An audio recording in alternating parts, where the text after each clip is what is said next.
In the middle decades of the 19th century, when plantations along the southern coasts of North America measured power not only in land but in silence, there stood an estate in coastal Georgia whose records were unusually precise and yet strangely incomplete.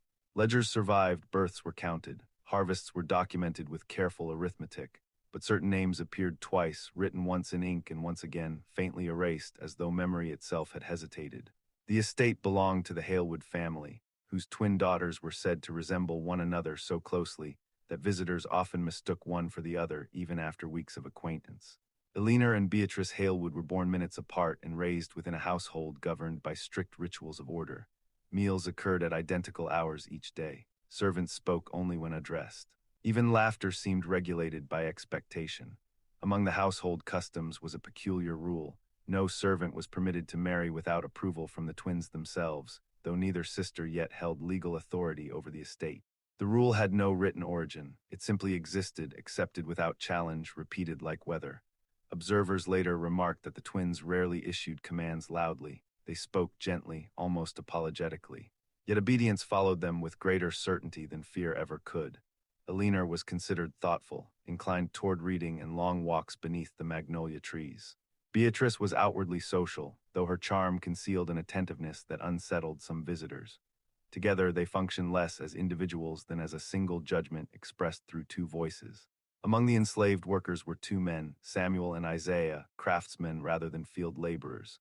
Samuel repaired tools and constructed furniture with patient precision.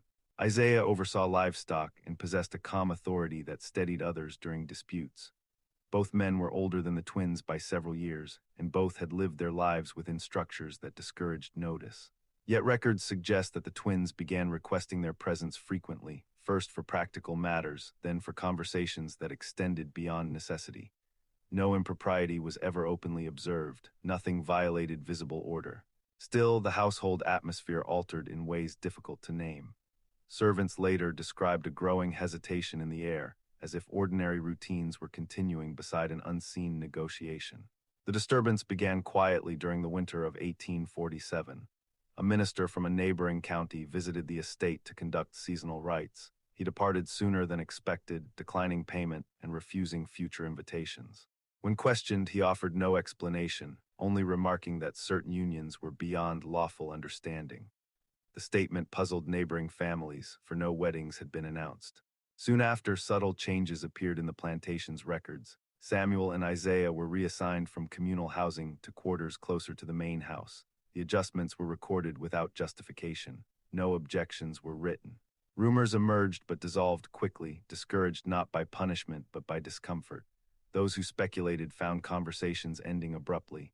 Even overseers avoided inquiry, sensing boundaries that authority itself hesitated to cross. What unsettled observers was not secrecy but acceptance. Life continued uninterrupted, harvest schedules remained precise, social gatherings proceeded as usual. Only the twins appeared changed, quieter, yet curiously resolved. One evening, witnesses noted Eleanor placing a ring upon a chain around her neck, hidden beneath her dress. Beatrice soon wore an identical chain. Jewelry among unmarried women was not unusual, yet the matching gesture suggested intention rather than decoration. No announcement followed. In societies governed by rigid hierarchies, deviations often survive only when collectively ignored. The plantation community seemed to arrive at a silent agreement. Whatever had occurred would not be spoken of. But silence once chosen demands maintenance. As months passed, the twins increasingly withdrew from neighboring society. Invitations declined politely, visits shortened, their attention focused inward toward the estate and its inhabitants. Samuel and Isaiah's responsibilities expanded subtly, granting them mobility uncommon for enslaved men. They entered administrative spaces previously restricted, always accompanied by one sister or the other.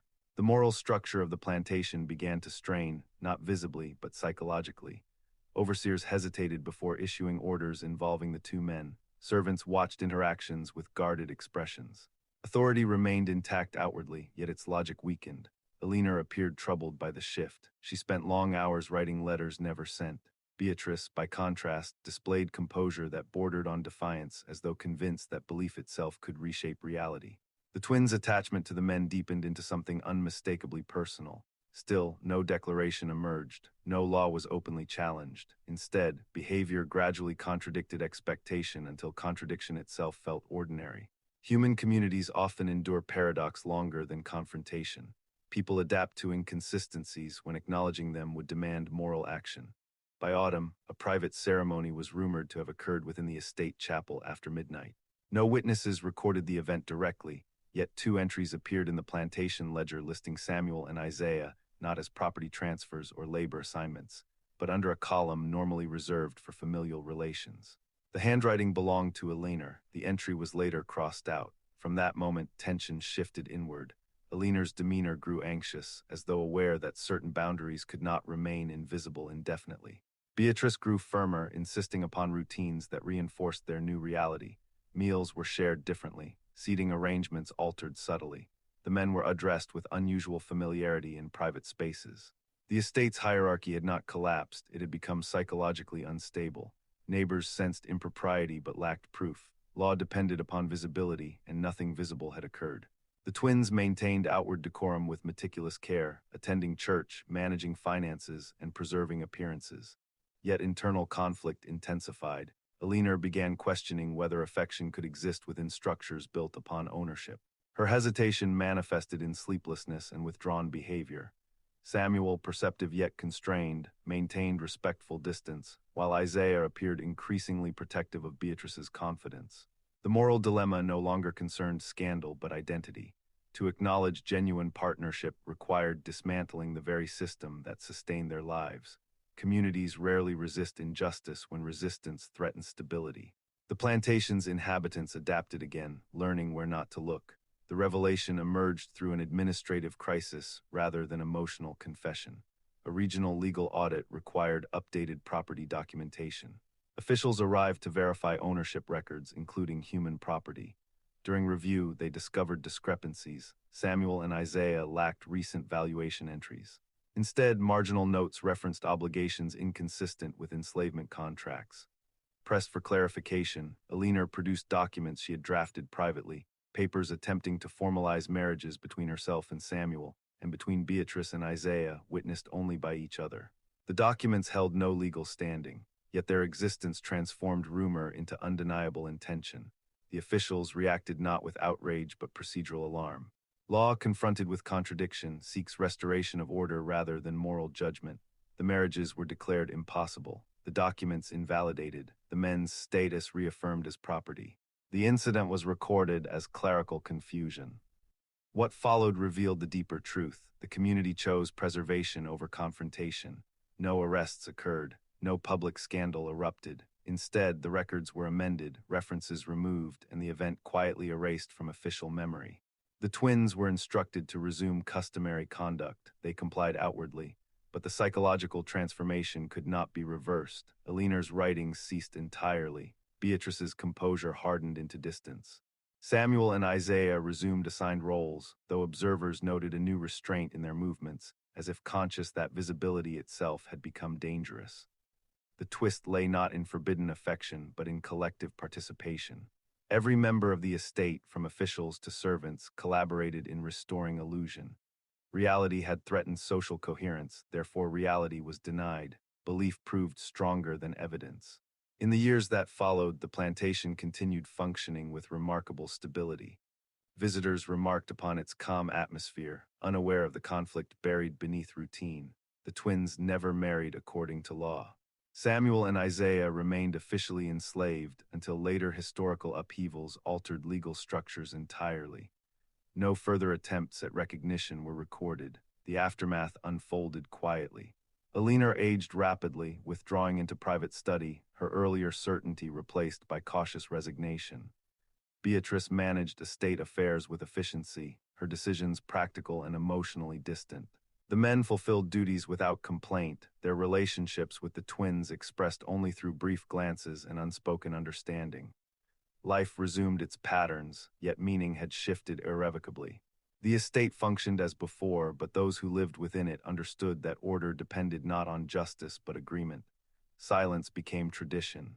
Generations later, descendants inherited land and documents stripped of contradiction. Only faint ledger marks suggested another story once existed. Historians reviewing the records found inconsistencies too minor to pursue. Official history preserved harmony, ambiguity remained buried.